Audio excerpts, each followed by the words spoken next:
Hello everybody and welcome to Grit and Grace. Today we start a series of videos where we will introduce to you different breeds of chickens, their origins, their characteristics, their productivity, and we will consider which breeds would suit your needs depending on the environment and the outputs that you're after.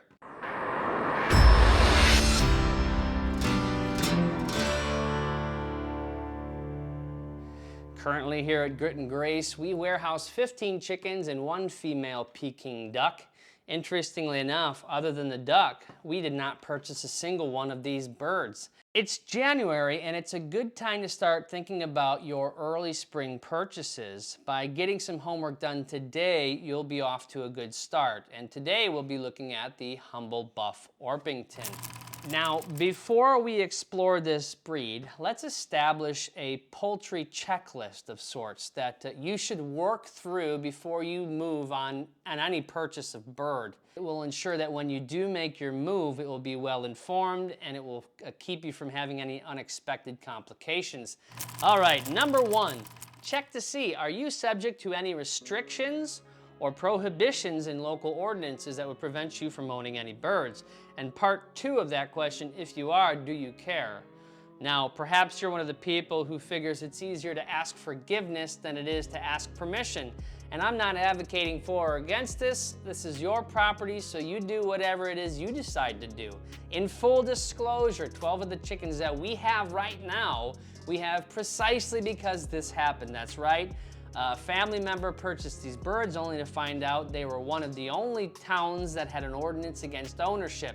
That's been revoked now and they can own them, but at the time it wasn't the case. So check that out first so you don't waste your money or your time. Number two, what are your space restrictions?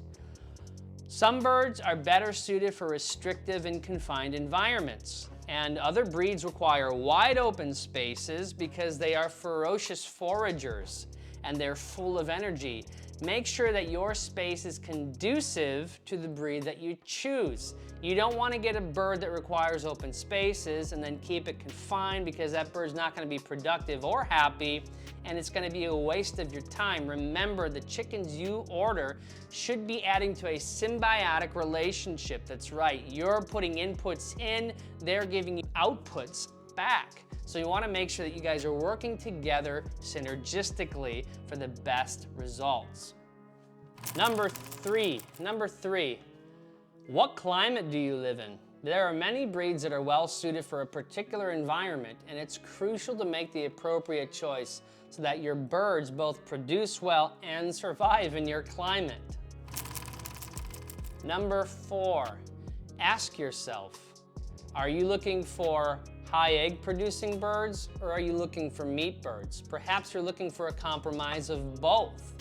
There are some breeds like the Red Ranger and the Cornish Rock Cross, which are purpose-built for giving you meat fast. And there are other breeds like Amber Lynx and Isa Browns that are a little bit smaller, but they are highly effective egg producers. There's also a third category that you can consider called the dual-purpose bird, which are very popular. And this is going to be a compromise. You'll get some decent egg production and the birds will grow a little bit larger in size so that when they become less productive, you can still use them for stew birds.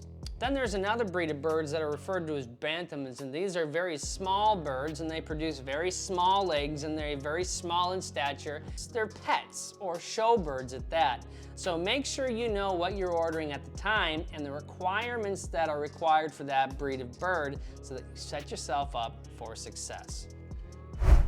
So all of our current birds fall into the category of dual purpose.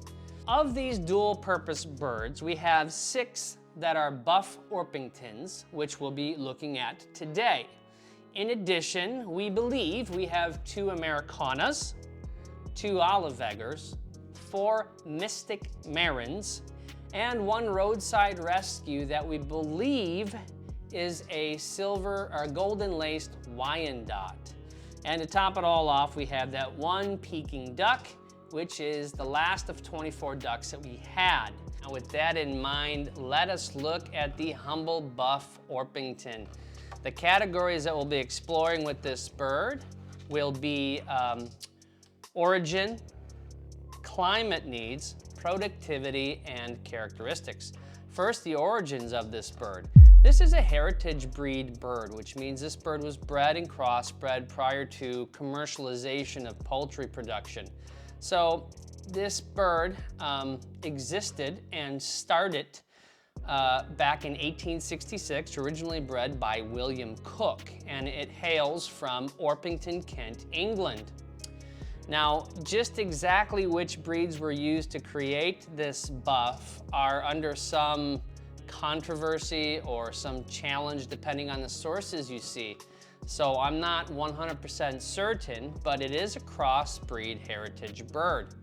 And it started out as a good utility dual-purpose bird, but then quickly became a shoe-in and one of the popular choices for show birds because of its beautiful full plumage that it has.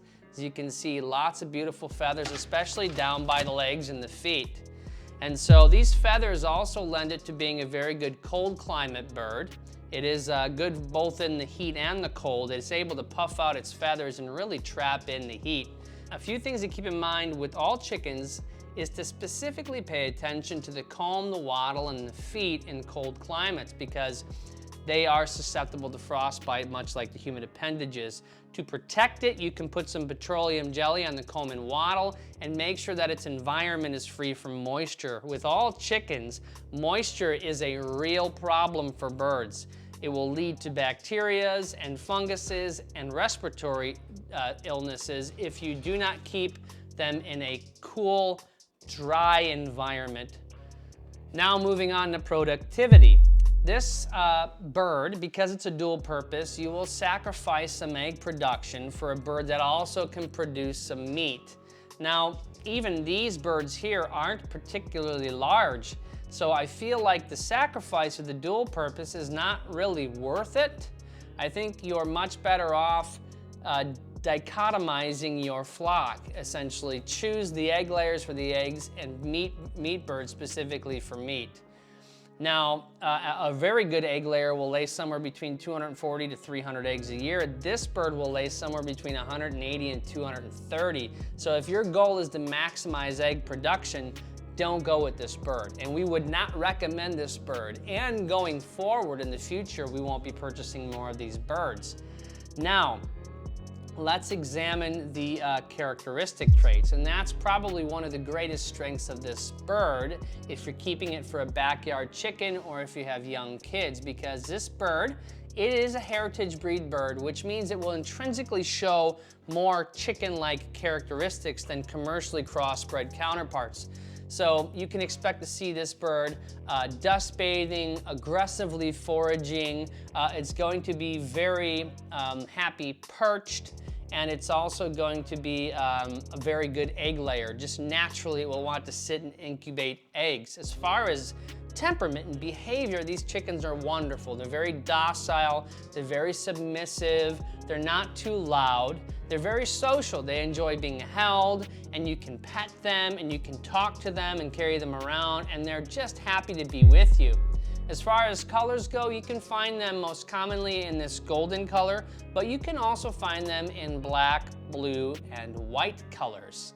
So that is the Buff Orpington. All right, so in closing, we are preparing ourselves for 2021 chicken purchase. And we will likely add birds to our flock that are purposed specifically for egg laying. And in our research for our climate and according to our space availability, we are looking at the following breeds. Isa Browns, Black Sex Lynx, Amber Lynx, and the Rhode Island Reds. These breeds are high egg producers who are evenly tempered, well suited for open spaces and moderating climates, cold hardy and warm hardy. They're perfectly happy in mixed environments. Now, all of this information is found through research with the major egg breeders and producers, the main one being Town Line Farms, which is out in Michigan, I believe. So looking through their catalog and also reading in Backyard Chicken and some Wikipedia materials regarding birds. This is what we settled on. We will continue in this series looking at the birds that we have, and we'll end the series by looking at the birds that we've chosen. I hope this video is helpful and enjoyable and entertaining. If you've watched this long, thank you so much. I appreciate your support, and it means so much to me that you sit here and spend this time with me and trust me for good information.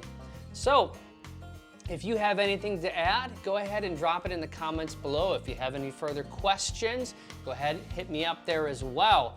And of course, until we see you next time, as always, keep learning, keep growing, and keep at it. We'll see you.